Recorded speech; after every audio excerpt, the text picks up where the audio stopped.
Hello team, today's challenge is dice odds, where we're given a number of dice, 1 to 6 in this case, and a target number.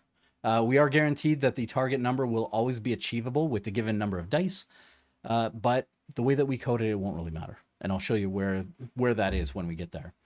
We're going to round the odds to the nearest whole number, so it'll be 1 in 100, 1 in 6, 1 in 8, whatever that is, we're just going to round it, right? And then, of course, we're going to calculate based on really any number of dice. But today, again, it's only going to be 1 to 6 dice in the tests. So we'll be able to do that. We'll also be able to account for other-sided dice. So the way that we write this, if you didn't want to use a d6, maybe you wanted to use a handful of d20s for whatever reason, right? You can absolutely do that. This will work exactly the same. It might take longer to process, but the code is exactly the same. So we can absolutely do that, okay? So over to the code, the first thing that we need to know is the total number of outcomes, okay? So let's go const total outcomes, and this is, regardless of anything, how many possibilities there are with the given number of dice. And the way that that looks is we have a 6-sided dice, and we raise it to the power of the number of dice, okay? Which means that if we had six dice, 6 to the power of 6 is 46,656. I actually wrote that down, which is why I looked away for a second. That is the total number of combinations, right? The total number of possible combinations. So we can do that. I did say that we'd be able to do this with any sided dice. Okay, we can take care of that right now. So spacing this out, making it a little bit pretty, but right here, we could add in the sides on the dice and set that to 6, right? And then we replace this with sides, and it will be the same thing. So later on, anytime we need to know the sides, we just use this. And then if they passed in like a D9 or a D4 or a D20, right? Whatever that the number of sides are, it will work itself out, okay? With that, we also need to know the array, okay? And the array is the thing that we are actually going to use to get our final result, okay? So for this, we're going to set it to a default of 1. Why 1? 2 reasons. One, it's index 0, and the index is going to be the target. Okay, so the target is going to line up with the index once we generate all of our array stuff, right? Once we work through all that, we're going to be able to go array target and get a value, which is our outcome, okay? Or the number of ways that we can get that target number, right? That's what we're going for. But with 0, there's really only one outcome, and that is no dice, right? That's kind of what it is. So we set it to 1 because of that. The other reason that we set it to 1 is because the math doesn't work if we don't set it to 1. So a little bit of a catch there where we need this magic number, but we don't really want it, right? And it will be blasted away as soon as we enter our loop, which is what we're doing right now, okay? So for let die equal 0, die being the singular of dice, right? Not the action. So just in case it's the first time you've heard that word used that way, right? Die is one die, many dice. So there it is, okay? Die is less than dice, right? So we do that, and die plus plus, just like this. Excellent, okay? So we're gonna loop over each die, right? Like if there are 6 in here, we're gonna do this loop 6 times. That's the goal, okay? Inside of here, we are going to create a new array. Okay, so new array, just like this. It's going to be new array. We do it this way because this pre-allocates the space in memory, right? Which makes everything just a little bit faster, right? Anytime we can do that and then just update the values at that memory slot, it's going to go so much faster, okay? So we add in a length, right? The length is what we supply here, and that is array.length plus sides, okay? Why sides? Well, because that's that's how many times we could, how many variations on each die we can get, right? We can get 6 variations per die. So every time we iterate on a die, we add that many extra sides. And I'll show you what that looks like when we are closer to being done, okay? But right here, we do that, and then we fill it with zeros. The zeros just give us something to grab onto. We're about to change all that, not a problem, but it gives us space. Otherwise, accessing these items, there would be nothing there. And again, it's kind of like this one where we need something there to do some math, right? Or we just need something there, okay? The other thing that we need is a sum. And the sum is how we roll up the number as we go through. So we're about to enter another loop inside of here. And what we're going to do is we are going to change sum, which is why sum is set to let, okay? And whatever that sum is, we are going to funnel it into specific indexes of this new array. At which point down here, we are going to set array equal to new array, okay? We still have work to do, which is why there's all this space in here, but this is the goal, right? We're going to make changes to new array, and then that new array is going to become our old array, at which point if we have to enter the loop again, we're going to be operating on the new data, okay? So the inside loop, right? We can do it pretty standard. Let I equal 0, I is less than new array dot length, right? Because we're iterating on this array here. And of course, I plus plus, okay? So we do stuff in here. What do? Well, we set the sum to be something, okay? And that something is going to be whatever the array is at I minus 1. So we use I to get an index, I minus 1. We pick up that value. If that value exists, then we add it to sum. But 0 minus 1, right, on any of these arrays is always going to be undefined because there is no minus 1 index, at least not when we're using square bracket notation like this. So what we should do is set that to 0. If it exists, great, we add it. If it doesn't, set it to 0. Anything plus 0 is what it was. It's like we aren't doing anything, okay? We do the same thing, but in minus. And this one's a little bit weird. We're going to come back to how all this works pretty quick. But again, we go I minus 1 minus sides, okay? So again, this is where we're using those sides to figure out which index we're going to use. Now, again, 0 minus 1 is minus 1, minus 6, that's minus 7. So there is no array minus 7, that would be 0, which sum minus 0 is the same as sum. So this gets it done without a lot of extra conditionals. Would an if statement be faster? Maybe. I haven't tested, but I like how succinct this is. So I'm going to stick with it and leave that for another time, okay? With that, the final step is to set new array I, okay? And we set that equal to whatever sum is. Notice that sum is outside, okay? So once we loop over this again, we're going to update sum again, and it's going to do it here. But there are going to be times where we don't update it, okay? Or where it's exactly the same. And that's okay. Like if we don't do any addition or any subtraction, then whatever that sum is, that just goes right here. Okay, and we'll talk about that when I show an example, okay? But with that, we have all that we need right here, which means that that array, after all of this looping is done, should give us the number of ways, okay? So ways equals array at target, okay? Again, there's this, they guarantee that target is going to be there. I don't like guarantees, right? Actually, that's not true. I love guarantees. But what I don't like is the idea of trusting the data coming into this function. And there's a chance that, as an example, we might have 3 dice.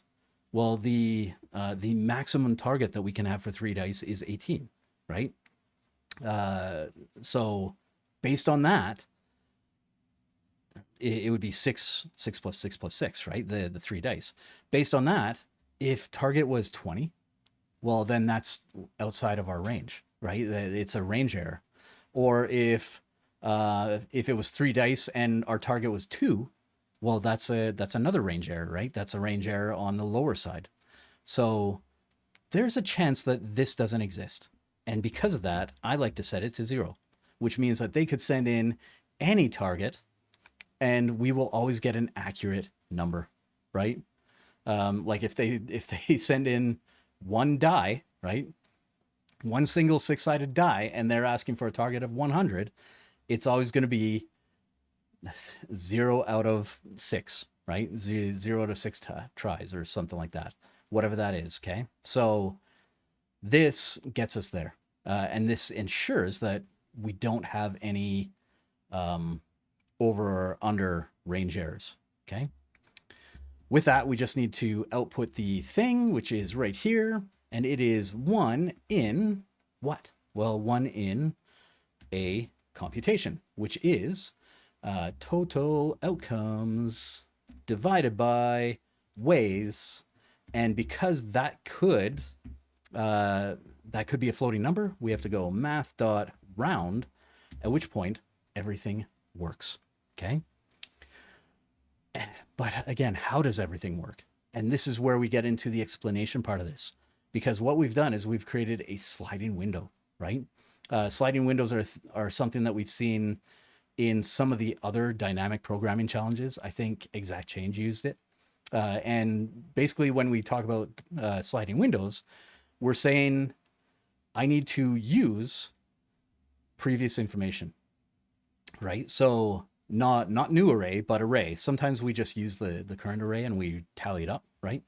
But in this case, I'm using the old data to get new data. And that is the sliding window, okay?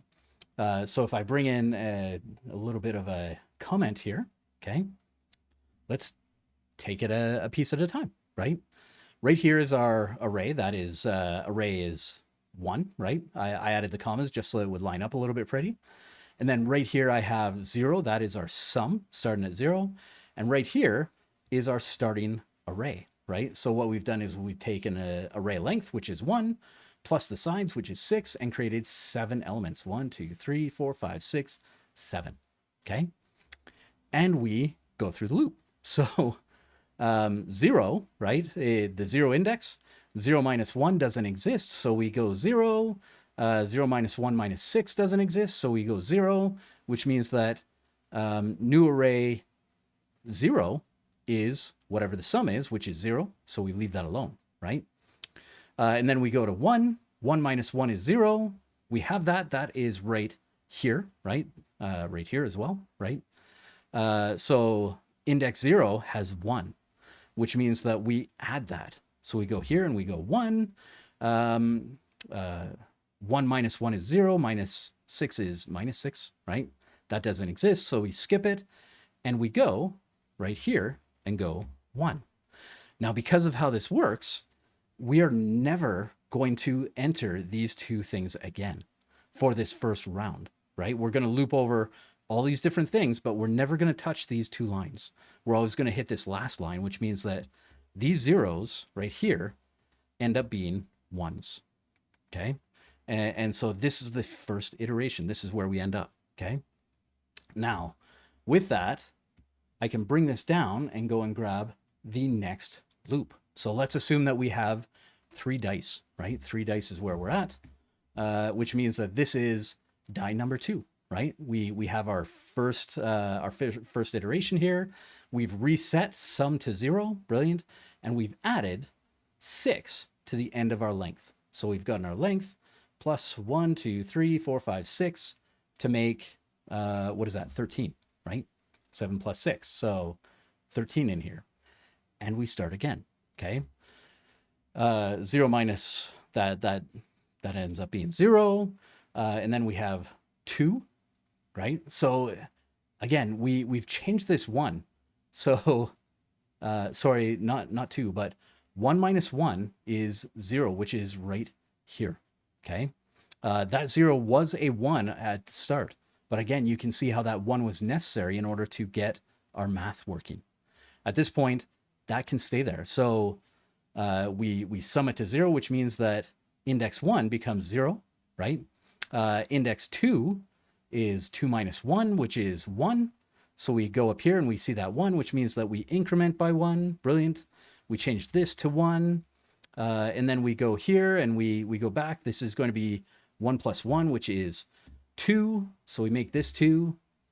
And we kind of go through where it's 3, and this one is 4, and this one is 5, and this one is 6, right? Because that leads back to this one. We're always going the one behind, right? Now at 7, which is index 8, I believe, 0, 1, 2, 3, 4, 5, 6, 7, 8, right? So at index 8, things kind of change. And the way that they change is 8, first off, this doesn't get touched anymore, this first line here, right? Because 8 minus 1 is 7, and there is no index 7, right? We have an index 6, but not an index 7. So we don't touch this line anymore, but this one, 8 minus 1 is 7, minus 6 is 1. And we absolutely do have that. So whereas we were at 6, right? Now we go 6 minus 1, which is 5. Come on, do it. 5. And we slot that in here. 5, and then 4, and then 3, just like this, and 2, and 1, okay? And it ends up being that our sum is 1 when we exit this part of the loop, okay? So this is die number 2, where we have this, this bell curve. It starts over here, it ends over here. Brilliant, right? That's exactly where we're going with this, which means that we can reset it for the final time for this example, right? We have this. We reset the sum to 0. We set up our new array, which is 1, 2, 3, 4, 5, 6 more than the previous array. That's exactly what we were going for, right? And we fill it all with zeros. Now, because of this, the way that this works, you'll notice that for the first die, the 0 index, right? There is 1 where it says 0. And then for the second die, there are 2 zeros. For the third die, there is absolutely 3 zeros. We can jump to the 4th position, okay? Which is index 3, actually, index 3. So index 3, 3 minus 1 is 2. 2 is 1, so we do this, 1. We update this to 1. We're doing the thing. Now we're adding bigger numbers. So 2 plus 1 is 3, right? Come on, do it. 3, which makes this 3. 3 plus 3 is 6. 6 plus 4 is 10. 10 plus 5 is 15. Going up to 21. And then we have this number, okay?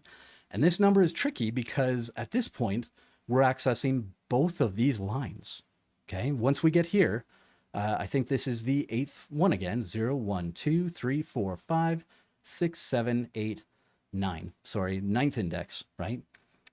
And we have 9 minus 1 is 8, right?